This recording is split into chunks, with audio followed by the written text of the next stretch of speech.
अधूरी चाहत। कभी कभी जिंदगी में कुछ ख्वाहिशें ऐसी होती हैं जो पूरी होकर भी अधूरी रह जाती हैं, और कुछ ऐसी जो कभी पूरी ही नहीं होती लेकिन दिल में हमेशा जिंदा रहती है। इन्हीं ख्वाहिशों को हम अधूरी चाहत कहते हैं। एक ऐसी भावना जो न पूरी तरह खुशी देती है न पूरी तरह दर्द, बस कहीं बीच में अटक जाती है। रवि की जिंदगी भी ऐसी ही एक अधूरी चाहत की कहानी थी।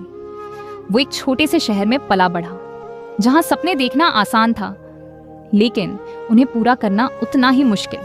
बचपन से ही उसे लिखने का शौक था। वो अपने ख्यालों को कागज पर उतारता और घंटों उनमें खोया रहता। उसके शब्दों में एक अजीब सा जादू था, जैसे वो अपने दर्द और खुशी को एक साथ बयान कर देता हो। लेकिन उसकी जिंदगी में एक और चीज थी जो उसकी लिखाई से भी ज्यादा खास थी। नैना, उसका बचपन का प्यार। वो उसकी क्लासमेट थी और दोनों की दोस्ती धीरे धीरे कुछ और गहरी हो गई थी। रवि कभी हिम्मत नहीं जुटा पाया कि वो अपने दिल की बात नैना से कह सके। उसे डर था कहीं ये खूबसूरत रिश्ता टूट न जाए। दोनों साथ स्कूल जाते, साथ पढ़ते और साथ सपने देखते।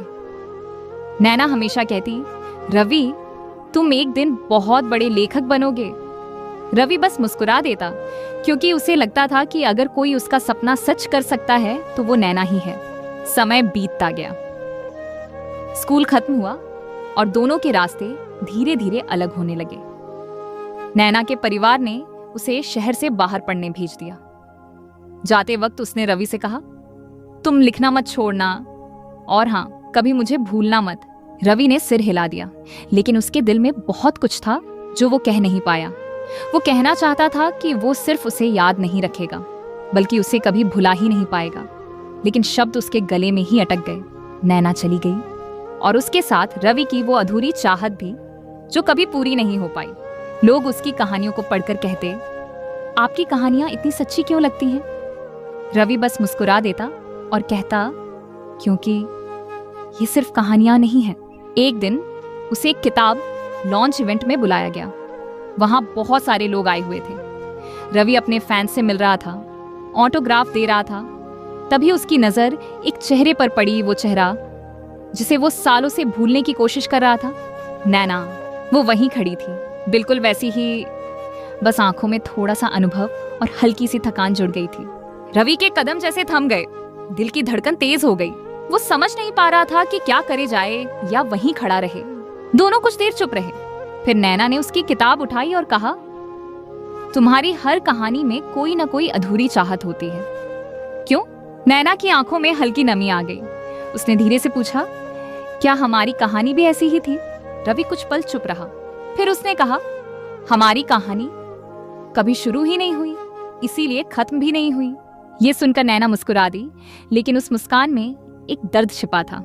शायद अगर तुम उस दिन कुछ कह देते तो आज कहानी अलग होती, उसने कहा। रवि ने गहरी सांस ली।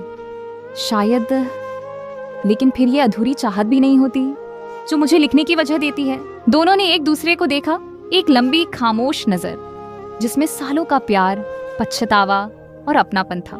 नैना ने धीरे से कहा, मैं खुश हूं कि तुमने अपने सपने पूरे किए। रवि ने जवाब दिया, और मैं खुश हूं कि तुम मेरी अधूरी चाहत बनी रही। वो दिन दोनों के लिए एक क्लोजर जैसा था, लेकिन पूरी तरह नहीं, क्योंकि कुछ कहानियां ऐसी होती हैं जो खत्म होकर भी खत्म नहीं होती। नैना चली गई एक बार फिर, और रवि वहीं खड़ा रहा, लेकिन इस बार उसके चेहरे पर एक सुकून था। उसने समझ लिया था कि हर चाहत का पूरा होना जरूरी नहीं होता।